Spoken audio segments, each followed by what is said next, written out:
I wanted to talk about something before I head to work. Something I have not seen a lot of people talk on here. And I guess if it turns into a huge argument on which talk, like it usually does, I'll just put this on my YouTube channel. But it's a topic of how fictional characters that you probably had as imaginary friends, you know, think of like my favorite character from Genshin Impact, Zhongli, you know, characters like that are actually real. There's a dimension, I should say. There's a dimension out there that you can go to. You can connect with each of those characters. It's a place where those characters go. And, you know, the mind is actually so powerful that when you are creating something, it does actually become real. They have their own life. You gave them birth, you know. I think you understand my drift. But basically, they exist. If you want, you can come in contact with that character. You can ask questions about them and stuff. You can use them when you're doing tarot readings and so forth. So I'm really obsessed over a video game called Devil May Cry. I resonate with the spiritual level, but that's for another story. But there's a character in there that I really like. And when I was astral traveling, I even came in contact with his actual character. And the character's name is V.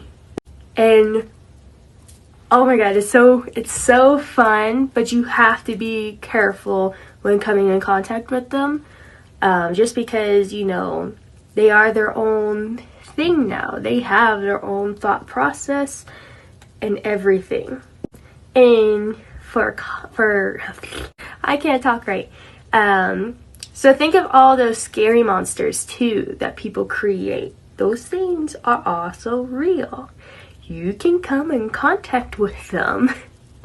You know, the things from like Silent Hill, you can come in contact with them. You know, Siren Head, you can come in contact with him. Now, I don't suggest doing so. Sometimes they'll appear as a demon out in the ordinary when you're doing your own stuff. But yes, you can work with your characters, with a character.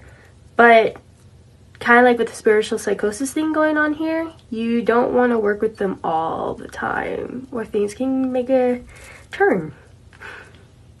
I thought to make a part 2 to that video I just did, so if I do upload this to my channel, it's probably going to be in one whole video.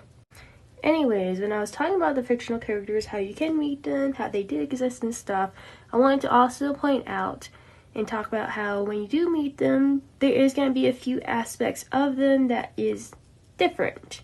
They're not completely like how they're perceived here physically. There could be some things that have, you know, that differentiate, if I'm saying that right. And also what I meant by the spiritual psychosis thing is that when you start to work with them a lot, it can, like with just spirituality in general, it can get to you in a bad way. It can make you kind of mentally not stable. So if you do work with them and you work with them a lot, you need to take breaks, period. I want to say that they're kind of also like, you know, like a thought form, which can also take its own form of an entity. I forgot the name of this, but if I know it, I'll put it down in the comments.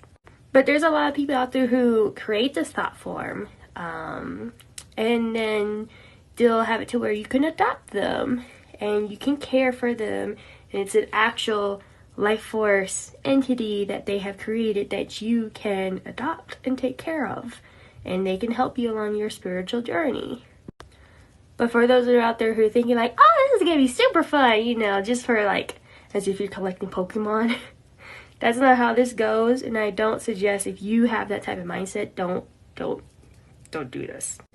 However, all in all, when you do work with them, you can get a lot of insight from them. maybe instant that you didn't know you could get from them. It's kind of similar when you get it from an actual spirit or a goddess or god, your spirit guides, and so forth. And actually, now that I think about it, think of the Mandela effect or the catalog. You know, how like they look like human, but they're not exactly human type of deal. That's kind of how I would view characters like that in that dimension to be, which is why I say you can't completely trust them, but you can, you know, ask them questions. You can hang out with them if you want, just you gotta be careful. Hence why I was saying that there's some things about them that can differentiate, whatever you call it, cause a difference between them from how we actually perceive them here versus how they actually are in the dimension where they reside. I hope this answers some of your questions. Let me know if you have any more down below. And yeah.